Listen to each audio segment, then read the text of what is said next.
You want to position yourself financially where, if something like a market crash does occur, you're Mm-hmm. not in the red. You're still okay.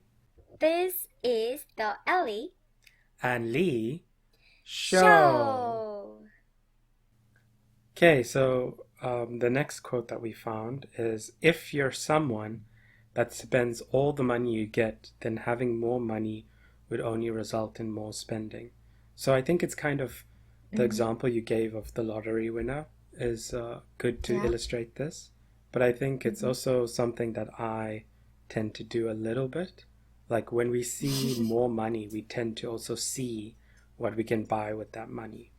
Like Yeah. like window shopping, you look at really nice, expensive things, and then the moment you get that kind of money in your Mm-hmm. bank account, you think, oh, okay, this is the right time to buy it. Oh. Yeah, Yeah, yeah, that's true. But like you're not too bad. yeah. I don't think I'm that bad because it's more about like I take a long time before I buy something that's expensive. Mm-hmm. But then, And then it mm-hmm. doesn't stop me from window shopping once in a while. Like the thing that I like are cars. So Mm-hmm. when I see that I have a decent amount of money, then I look around at, Mm-hmm. oh, I can buy that car, I can buy this car. Mm-hmm. But then thankfully, I don't actually go out and buy it. Yeah, that's true. I know how much you like car. Mm-hmm. Some people just get into debt to buy nice car they want to have. Yeah. But like even though you love cars, you didn't really go for like expensive one. Mm-hmm. So But then that's the thing. that's yeah, impressive. I also Mm. don't like new cars. So I'm not spending the new car tax that you end up That's paying. not that I understand. Well, the thing is, like on a new car, it's a little bit off topic, but on a new car, you end up paying a lot of money just for the fact that it's new. And if you just like Mm-hmm. wait 1 year or buy a 1 year old or 2 year old car, Mm-hmm. same model, it would end up being a Mm-hmm. lot cheaper, like even like 20 to 30% cheaper. Mm. So thankfully, I Okay. prefer older cars. Mm. Yeah. Mm. Sounds good. The concept that I was thinking about while reading Mm. this is delayed gratification. So you can still have the Okay. things you want, but to me, it's better to Mm-hmm. hold out till you're in a good Mm-hmm. financial situation. So, like, let's Yeah, say, but like mm, mm-hmm. like, let's say you do like cars. In my situation, it's better to Mm-hmm. wait till you can afford it than to get into debt just to have it now. How do you define like afford it? Well, that's the thing. You're going to have to determine that for yourself. Obviously, my preference is always to buy, if I'm going to buy a car, I prefer to buy it in cash Mm-hmm. because I don't like taking out a loan on something like a car that's a depreciating asset. So your definition of affording Hmm. is something you can buy in cash. No, not exactly. Because the thing is that, like, Mm-hmm. obviously, a house is way more expensive, right? Mm-hmm. But the thing is, you Mm-hmm. also want to have enough of a deposit to put on the house so that your monthly Mm-hmm. payments are really low. And let's say if your Mm-hmm. monthly payments are really low, then you can have an Mm-hmm. investment that earns a similar kind of money Mm-hmm. to the repayments that you have to put on that house. And then that can kind of pay for itself. You Mm. still have a loan. That's a good concept. Yeah, you still have a loan, but the thing is, it's not too expensive, so you can afford it. You just want your asset to pay for your liabilities, right? Yeah, I think that would be a very good thing. Yeah, that's good. Ideal. Let's see how we can find an asset. What did you think about it? Yeah, I think that's agreeable, but not quite sure. Mm. Like, obviously, it depends on the personality, Mm-hmm. but you know, like these days in society, like people are saying YOLO and then they just buy expensive stuff Yeah. to just make them satisfied quickly Mm-hmm. and things like that. And it's not right in the wrong term, Okay. but I don't know, I'm just being honest. Yeah. So when I was neurotic before, Mm-hmm. I thought, okay, so like I cannot really consider my future because I don't know what will happen tomorrow, like Yeah. even today. Mm-hmm. So is it better to just like enjoy my life right now than Mm. just save for the future. So these kind of thoughts kind of block me from, even though I don't really spend a lot, but Yeah. like block me from make further and do something Mm. for the future decision. Yeah. Well, the thing is, like, again, it comes down to the person. I also disagree with the YOLO mentality, because if you have that kind of mentality, then whatever you do earn, you're just going to end up spending it because you want to enjoy life now. Mm-hmm. And then obviously you don't want to save or invest to the point that you never actually enjoy what you have or what you've created. So the balance comes down to being in a situation where you're not stressing so much about your finances. Like, you're not worried if, oh, can I make the next payment for this month, or I have to be working for me to be able to pay all my liabilities. You don't want to be in that situation. It's better to be in a situation where it's like, okay, I'm in control of my finances, things are not too stressful. Now I can kind of enjoy the effort that I've put in.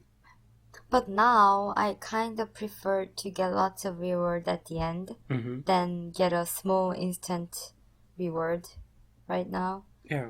So, yeah. That's kind of the concept of delayed gratification, is that, you just, even though at that point in time you can do something that you would give you gratification of what you're doing, you delay it and delay it so that it grows and grows, and then you can get a bigger payoff at the end. Yeah, so investing long term, if you think of the compounding effect, then the money that you invest now, after 10 years, it would grow to a certain amount, but after 25 years, it'll be much bigger than that point in 10 years. Yeah. So the thing is, you kind If that goes well. Yeah, you have to have the discipline to, not just pull out money and spend it. But like, it's kind of off topic, but I think Yeah. I remember from the school that I learned how the difference people in two countries, two civilization. So first one was Egypt, Yeah. and the second one was Mesopotamia. Mm-hmm. Due to the closeness of the country of Egypt, Yeah. they didn't get attacked by lots of country. So Okay. the situation inside was stable. Mm-hmm. So people tend to think more about their future Okay. and then afterlife. Yeah. But in the case of Mesopotamia, Mm-hmm. they got attacked so much from other countries. Yeah. Maybe your neighbor passed away in like few weeks and because of the war or like attacking by other people. Yeah. So those kind of instability made people live only today. Okay. So same kind of thing applies to me, I Yeah. think, because like now I care about the future Mm-hmm. so that I want to invest more about my future. Yeah. I mean, before it I did too. It's more strong motivation right now Yeah. because before I had too much fear since my neuroticism is high. Yeah. And also there was a situation going on.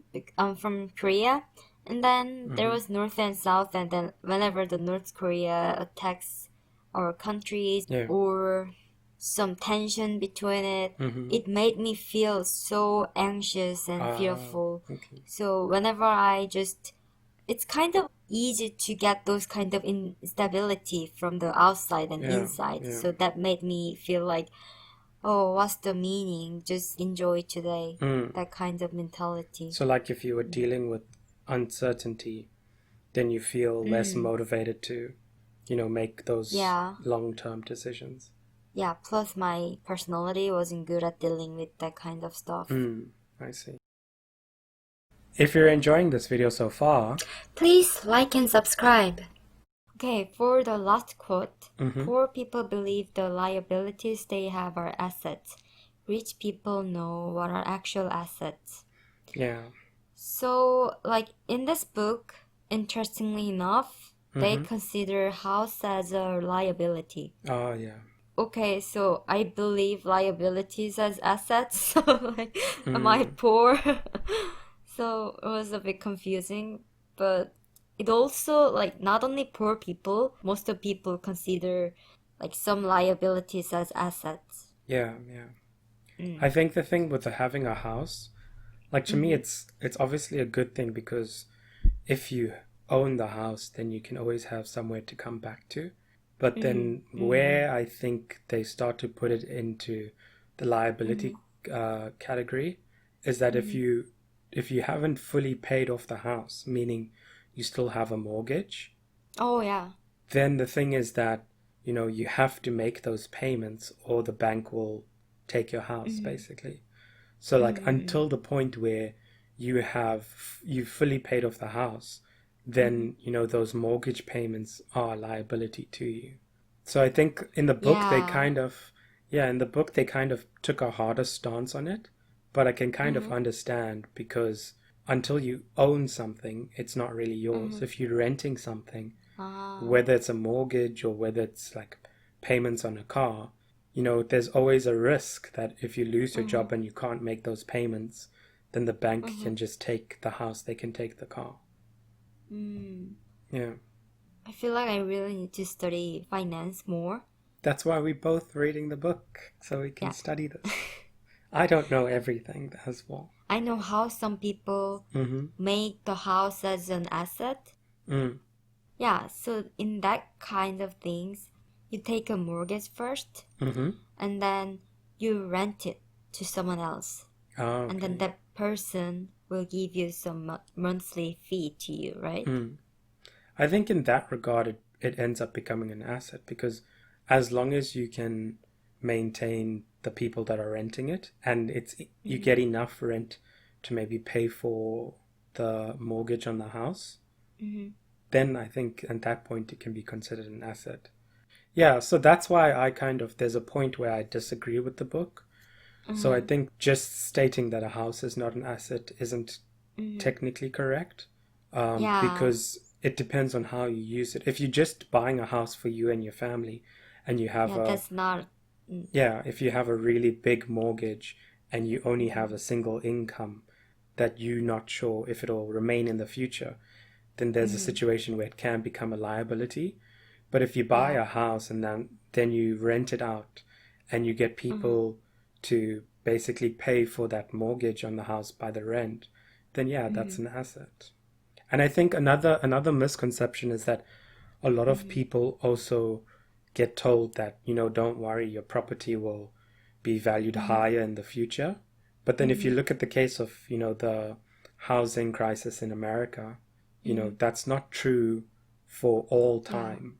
Mm-hmm. So in that situation, because I think the thing is that people see it as they'll buy the house, it'll go up in value, and then what they Mm-hmm. can do is if they need to, if they're not making those mortgage payments, they can sell Mm-hmm. the house, and because it's valued more, they can pay off their mortgage and be okay. Yeah, yeah, yeah. But that's only if that house is valued higher. Mm-hmm. Yeah. So it's also risky. Mm-hmm. Not too high risk. Yeah, it's But not too. It's depending. Like if your mortgage isn't too high, then the risk isn't too high. That's why mm, the idea of upgrading your lifestyle, it can end mm-hmm. up being a slippery slope because if you keep on upgrading, it Mm-hmm. means you have to be earning that sort of income to maintain the Mm-hmm. lifestyle. The moment you stop earning that income, like let's say you get Mm-hmm. fired and then you have to move to a job that doesn't pay as much, then you Mm-hmm. can't afford the liabilities you racked up. Yeah, true. Yeah. I also said house seems like asset Mm-hmm. to me. Yeah. So what I think about this quote Yeah. is that some part of it is true, but Yeah. not everything is true because Yeah. Yeah. I believe house can be assets and it Mm-hmm. depends. Some extreme cases Mm-hmm. may be an exception, but yeah, every case has exceptions. So Yeah, that's true. But the thing is, you don't want to put yourself in the situation where, if that exception occurs, you're on the tail end. mm, You want to position yourself financially where, if something like a market crash does occur, you're mm, not in the red. You're still okay. Like, obviously, you'd still lose value in whatever you might have invested in, but it's mm. better to still have the money than to now think, oh, how am I going to make my payments? Finance is so hard. Let's keep it up. Yeah, we'll get improve. The more we read, the more we learn, the more we Mm. experience it, we should improve. This is our first book, Mm-hmm. so fun to look back once we learn more and more, and then we can Oh just say, yeah. "Oh, what am I talking about? That's wrong." It'll be interesting to see how much we can Yeah. apply what we reading. Please consider liking and subscribing. It really helps us out. Thanks for watching. See See you. you.